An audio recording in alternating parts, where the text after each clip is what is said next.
8h49, on veut savoir. On veut savoir. On veut savoir aussi. De quand datent les premiers préservatifs? Pour répondre à cette question très précise, nous allons accueillir Sarah Zerbib, que nous avons déjà eu au téléphone. Elle est psychologue et plaisirologue. Elle se décrit elle-même comme étant la chorégraphe de votre sensualité et de votre plaisir intime. J'aime cette description. Bonjour Sarah. Bonjour Bruno. Bonjour Sarah. Bonjour à tous. Petite question qui a son importance. De quand datent les premiers préservatifs, les premières capotes? C'est de quand?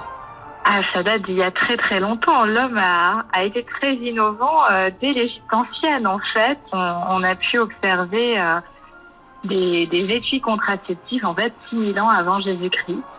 Et à l'époque, ça se faisait à base de boyaux ou de vestis d'animaux. Ouais, ça doit être intéressant. Type des chèvres, par exemple. D'accord, mais alors, à l'époque, c'était pas, je suppose, dans un souci de protection par rapport au MST, c'était plus vraiment pour C'était à la éviter base, d'avoir des enfants, de pas avoir d'enfants, voilà, de contraceptifs, quoi. Effectivement, et c'est venu plus tard de vouloir utiliser quelque chose contre les maladies, notamment vénériennes, la syphilis, etc. Mais c'est vrai que à la base, en Égypte ancienne, c'était vraiment dans un but d'éviter les bébés.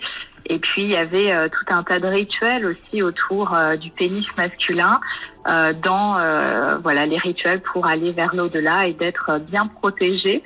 Ouais. Mais alors la capote telle qu'on la connaît aujourd'hui, qu'on appelle d'ailleurs la capote anglaise, c'était ça le mot. Ça vient d'Angleterre ou pas du tout?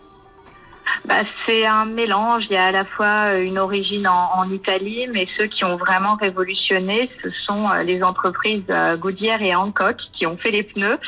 En 1843, en fait, ils ont révolutionné le traitement du caoutchouc. Et à ce moment-là, en fait, ça a permis la première production de masse de préservatifs à l'image qu'on lui connaît aujourd'hui. C'est marrant ça. Un pneu raté quoi à la base.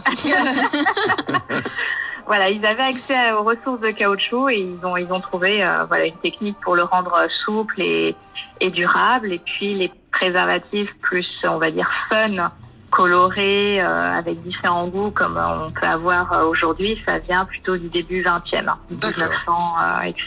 Bon. Eh ben, merci beaucoup pour cette explication, Sarah. C'est toujours un plaisir de t'avoir avec nous. Belle journée. Plaisir partagé. Belle journée, au revoir. Ciao, ciao. C'est bien l'enchaînement avec I Love You.